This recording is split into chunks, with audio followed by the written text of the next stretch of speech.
Good morning, everyone, and welcome to Good Morning Sri Lanka. What a way to start off your week. It's the 9th of July, and it's a Monday, and back after 2 weeks, and if I'm not mistaken, my partner was gone for 2 months, but you did make an appearance last Friday. Good morning, Harry. Yes, good morning, Ryan. Nice to have you back. Yes. And have myself back. Yes, so we're glad that you decided to join us. We have an interesting conversation about water, but before we get to that, something a little bit of the sports that's happening in the country. I know the test match is still on.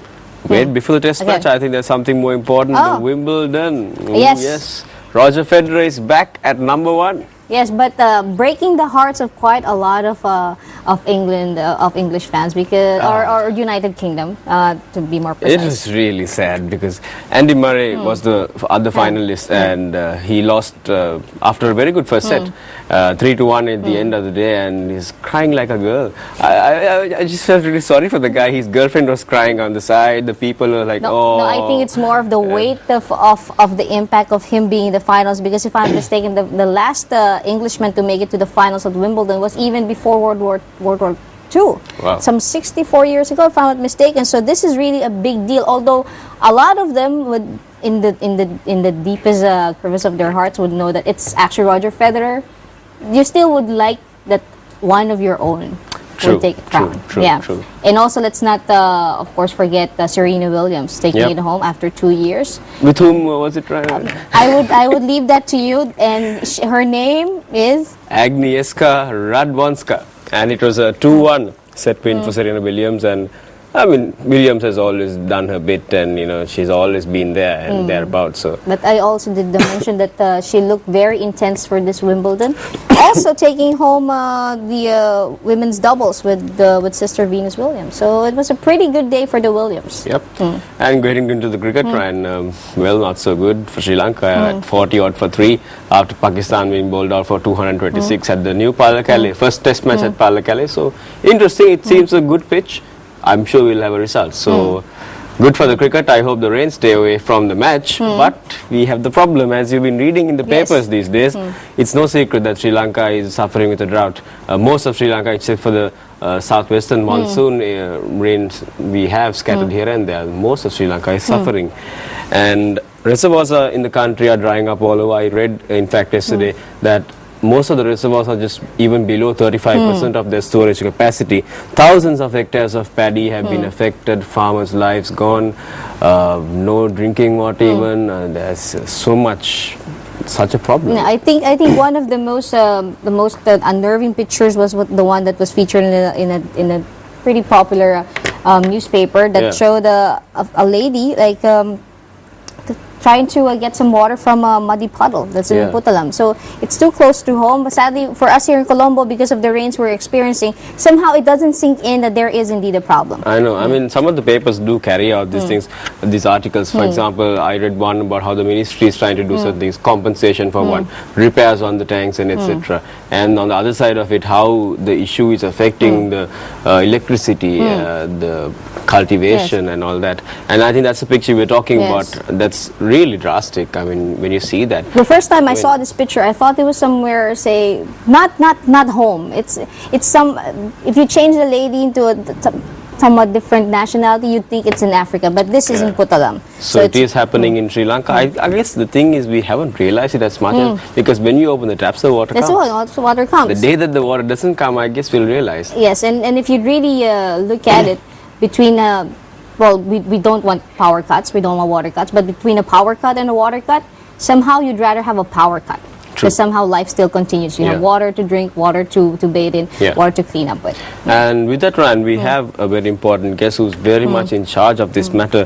Mr. Karuna Sen Hettiarachchi, Chairman of the National Water Supply and Drainage Board. Good morning, sir. Good morning. It's great to have you on Good Morning Sri Lanka. Yeah, great to be with you all. Thank you. And also joining us a bit later will be Dr. Tanuja Aryananda, who heads the Lanka Rainwater Harvesting Forum, which is coming in. Mr. Hettiarachchi, let me start the question.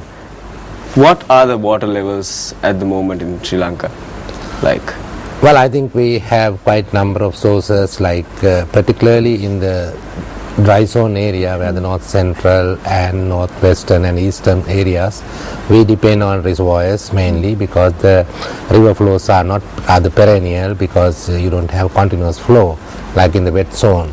So the water levels in most of the reservoirs are quite low at this point of time, because these reservoirs are constructed mainly for cultivation of paddy. Right.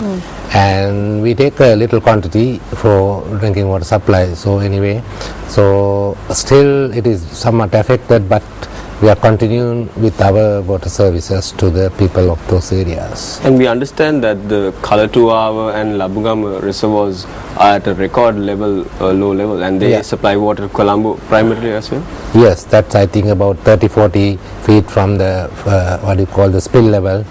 It has come down, so that's quite a lot, and still we managed to produce about 48,000 meter cubes a day to supply the Hivela and Maragam area. Well, my partner mentioned about the state of this reservoir, but sir, the falling water levels, how has it affected the water board, especially for the great demands of the city of Colombo industrially and for household use? I think if you take the total water requirement in Colombo, including the Hivela, Mount Lebanon area, it comes to over 600,000 meter cubes a day, out of which we take about 120,000, 130,000 from Labugama Kalatuava. Mainly our water supplies depends on Kalani River and Kaluganga. So these two rivers are the main sources of supply to Colombo and even to Gampa district. So therefore, the water level, coming down in Labugama Kalatuava is not that much affecting. But I think that if you say the cost-wise, Labugama Kalatuava is gravity water. We don't want power to supply that water. But if in case of Kalani and Kaluganga water, we need the power supply input to produce water. Right. So I think we are badly affected from the financial side, also the water board. See, now as a responsibility with the National Water Supply Board, see, there is a connection. The public get the water from the supply board. What do you think, Mr. Tiarachi, the public can do to mitigate the situation as an individual, as a household level, at even a corporate level? What can they do to contribute in some way to reduce this issue? Well, I think the new way of thinking or school of thought is demand management. So we need to keep the demand at a certain stable level.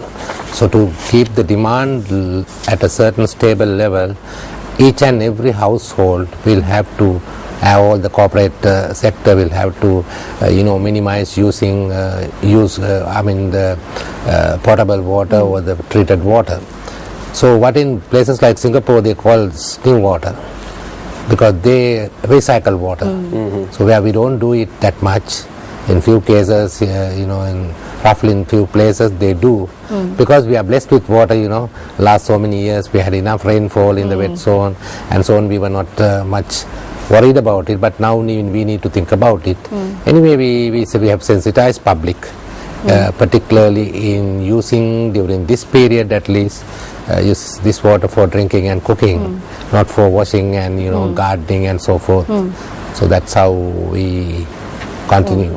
Sir, sadly, sir, I believe that for people, like for us, most of us here, we don't really realize the situation, because like what my partner said, once you open the tap, water is there. We don't really have to trouble ourselves walking probably even 50 meters just to get a glass of water. But sir, how far are we from the point that severe water cuts would really need to be implemented? Are we almost at that level? I mean, sometimes people tend to do something when they know when they get a little worried. A threat. Yeah, when they're threatened already. How we normally go through our lives every day, it suddenly could change. Like how far are we from that point of severe water cuts? Well, I think I don't say severe water cut, but in certain areas in the country, like North Central, we have some curtailed supplies, but that's good enough for their day-to-day life. And Colombo, I don't think that there will be a water cut because even these days you get rainfall from southwest monsoon, so there are some river flow, and the river water levels are at this point of time is not that bad. We prefer to have higher, because we have two plants in Kalani, because one is the right bank plant and the other one is on the left bank, Ambatale. And these two are, right bank one supplies to Kampar district, so that's what we produce about 100, we should produce about 180,000 meter cubes a day, but now we are producing around 140,000 because the river water level also little low, but that's good enough to supply that area. But even Colombo, we don't see any in say next 2-3 weeks or 1 month. I think we are confident that we can supply water with without water cut, right? Well, Mr. Hettiarachi will still remain with us, and we'll just have to take a very short break. More of the discussion as to what needs to be done, and also about this very interesting concept of rainwater harvesting, all when we come back. So please stick around for more.